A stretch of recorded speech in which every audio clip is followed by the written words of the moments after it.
نحمدہ ونصلی علی رسولہ الکریم اما بعد فاعوذ باللہ من الشیطان الرجیم بسم اللہ الرحمن الرحیم۔ تمام تعریفیں اللہ تعالیٰ کے لیے جو تمام جہانوں کا پروردگار ہے۔ لاکھوں کروڑوں اربوں خربوں قیامت تک کے لیے درود اور سلام ہو ہمارے پیارے آقا حضرت محمد مصطفیٰ صلی اللہ علیہ وآلہ وسلم پر۔ پیارے آقا نے فرمایا، میرے صحابہ ستاروں کی مانند ہے۔ میں آپ کو اللہ تعالیٰ کی قسم دیتا ہوں، مجھے اجازت دیں کہ میں سرور کونین صلی اللہ علیہ وآلہ وسلم کے مبارک گال سے ذرہ کے حلقے نکالوں۔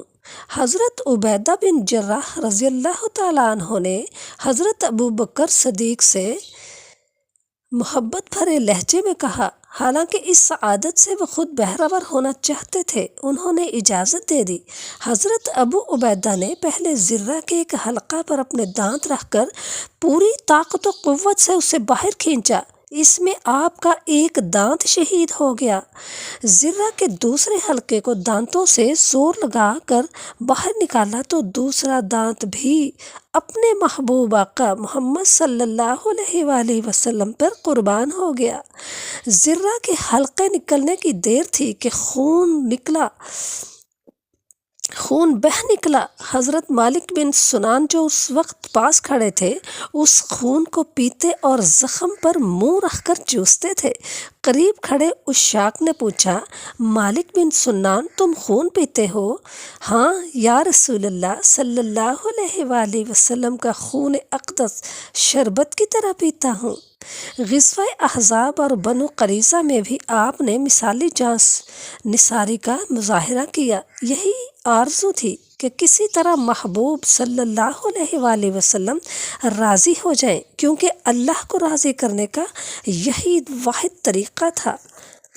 ربیع الاول سن 6 ہجری میں سرور کونین صلی اللہ علیہ وآلہ وسلم نے آپ کو بنو سلبہ کی سرکوبی کے لیے ذی القصاع کی طرف روانہ فرمایا۔ آپ کے ماتحتی میں 40 سرفروش تھے۔ بنی سلبہ کی بستیاں بے آب و گیاں ہو گئیں تو انہوں نے مدینے کے مویشی لوٹ لینے کا فیصلہ کیا، جو مدینے سے 7 میل دور بیضہ کے مقام پر چرتے تھے۔ ان کی سرکوبی مقصود تھی۔ حضرت ابو عبیدہ بن جراح تعمیل ارشاد میں مغرب کی نماز کے بعد ذی القصاع کی طرف چل پڑے۔ راتوں رات منزل مقصود پر پہنچ گئے۔ جب صبح کا چہرہ ابھی زیادہ تاباں نہیں ہوا تھا، آپ نے بنی سلبہ پر حملہ کر دیا۔ وہ خوف اور ڈر سے بھاگ کر پہاڑوں میں جا کر چھپ گئے۔ صرف ایک شخص ہاتھ لگا جس نے اسلام قبول کر لیا۔ اس مہم میں کچھ اونٹ اور دوسرا مال و اسباب ہاتھ لگا، جسے آپ نے لا کر بارگاہ نبوت صلی اللہ علیہ وآلہ وسلم میں پیش کر دیا۔ رجب المرجب 8 ہجری میں آن حضرت صلی اللہ علیہ وآلہ وسلم نے 300 مجاہدین پر آپ کو امیر بنا کر قریش کی قافلے کی حفاظت اور بنی جہینہ کو روکنے کے لیے بھیجا۔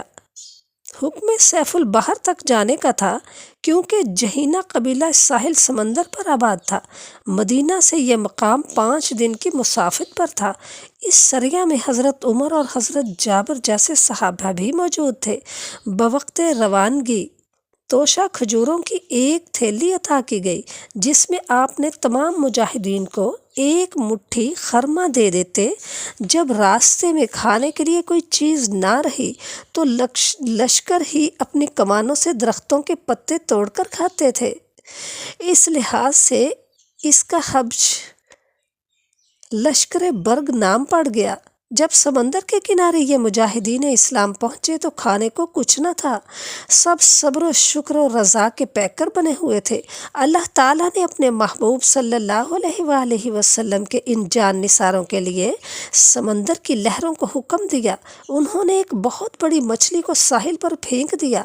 اس کی لمبائی 60 گز تھی اور اس کی آنکھ کے حلقے میں 13 آدمی بیٹھ سکتے تھے۔ حضرت ابو عبیدہ بن جراح اونٹ پر سوار اس مچھلی کی پسلی کے نیچے سے گزر گئے۔ اس لحاظ سے اسے سریہ سیف البحر بھی کہتے ہیں۔ 18 دن تک مجاہدین شکم سیری ہو کر مچھلی کا گوشت کھاتے رہے، ان کی چربی کو جسم پر مل کر نہاتے رہے، یہاں تک کہ خوب توانا ہو گئے اور کامیاب و کامران مدینہ منورہ واپس لوٹ آئے۔